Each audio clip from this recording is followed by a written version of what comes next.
흙을 밟고 싶다 문정희.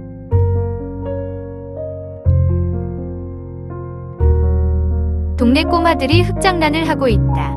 그것도 흙냄새가 향기로운 아파트 정원에 앉아서 출입금지 라는 팻말에도 아랑곳 없이 흙 위에 풀썩 주저앉아 노는 모습이 좋은 놀이터라도 발견한 듯 신이 나 있는 표정이다.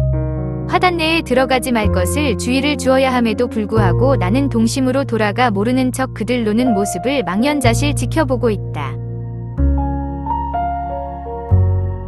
아파트 내에서 그나마 흙냄새 나는 곳이 있다는 게 다행이란 생각이 들었기 때문이다.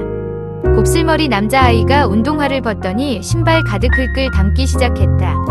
짐실은 트럭을 만들기 위한 것이라고 한다. 이에 뒤질세라 그중 가장 나이가 어려 보이는 여자아이는 무엇을 하려는지 흙을 산더미처럼 쌓기 시작한다. 흙을 갖고 온갖 놀이를 구상하는 모습이 어찌나 진지해 보이는지 군데군데 나무와 화초가 심어진 정원이 그들의 천국인 양 평온하기가 이를 데 없다. 헌데 그것도 잠시뿐이었다. 아이를 찾던 곱슬머리 소년의 엄마가 헐레벌떡 달려오더니 다짜고짜 아이를 야단치기 시작했다.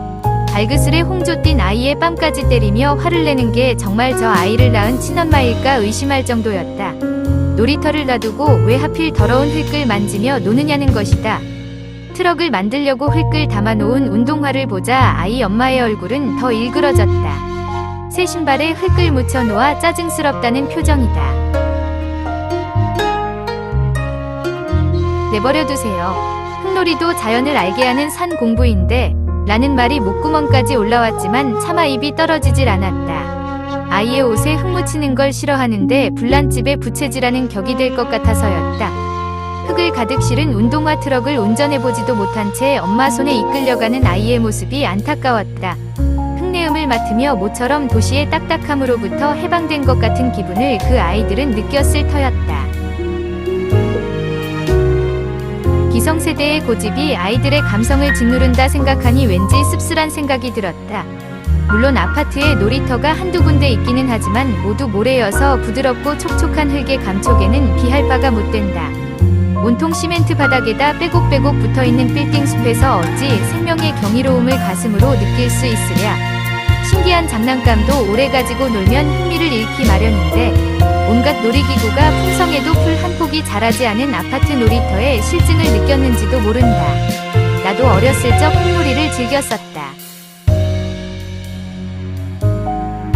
학교 이동이 잦았던 아버지께서 외지로 발령이 나자 어머니는 나를 사랑채에 사시는 증조 할머니와 기거토록 하였다. 비행기나 차를 타는 일의 정도 이상으로 공포증을 갖고 있었던 나는 아버지 부임지로 함께 떠난다는 것은 생각할 수도 없었다. 지나가는 오토바이만 보아도 무슨 괴물을 보듯 무서워서 도망치곤 했을 만큼 문명의 이기에 적응을 못했기에 할머니와 지내는 게 편케 생각했는지도 모른다. 교육열이 대단하셨던 증조할머니도 어머니 못지않게 자상한 성품이어서 부모님께서도 안심이 되셨던 것 같다. 신기한 놀이시설도 특별한 장난감도 없었지만 나는 할머니와 지내는 게 신이 났다. 촉촉한 흙냄새가 나는 마당에 앉아 손으로 흙을 주물며 놀아도 야단치는 일이 없었기 때문이다.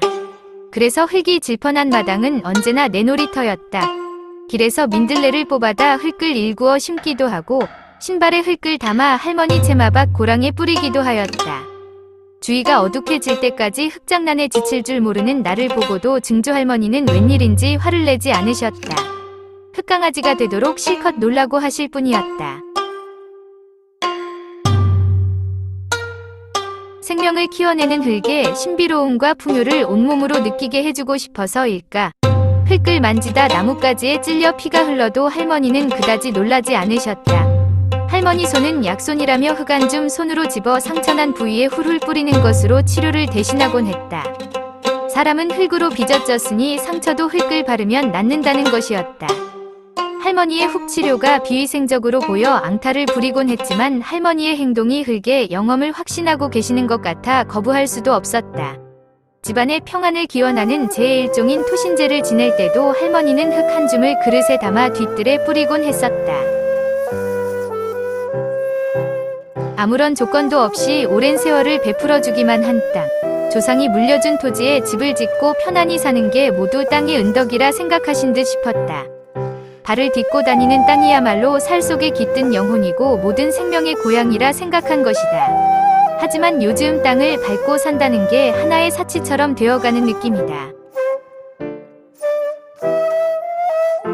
하늘과 가까운 고층 아파트에 살다 보니 흙을 가까이 할 기회가 적어진 것이다. 가끔 이러다가는 하늘의 공간에서 땅으로 내려와 살기도 쉬운 일만은 아닌 것이다. 손바닥만한 마당이라도 있는 주택으로 주거지를 옮기겠다고 입버릇처럼 말하면서도 결국 아파트의 편리함에 젖어 다시 주저앉게 되고 만다. 그래서인지 근래 들어선 마음까지도 시멘트 벽을 닮아가고 있는 것 같다. 5년 동안 한 아파트 통로에 사는 아주머니와는 엘리베이터에서 만났어도 가벼운 목례를 하는 것 정도가 고작이고 서로 왕래해본 일이 없다. 가까운 이웃이 없다면 훈훈한 정도 느끼지 못할 텐데 철저하게 혼자 사는 생활에 익숙해져 가고 있다. 지구의 절반 이상이 흐르는 물로 덮여 있음에도 수구라 하지 않고 지구라 칭한 것도 흙이 생명의 모태이기 때문이 아닐까? 땅과 멀어질수록 병원을 가까이 한다는 말이 있듯이 무디어진 심성을 깨우치는 건 자연과 가까이 하는 일이지 않나 싶다.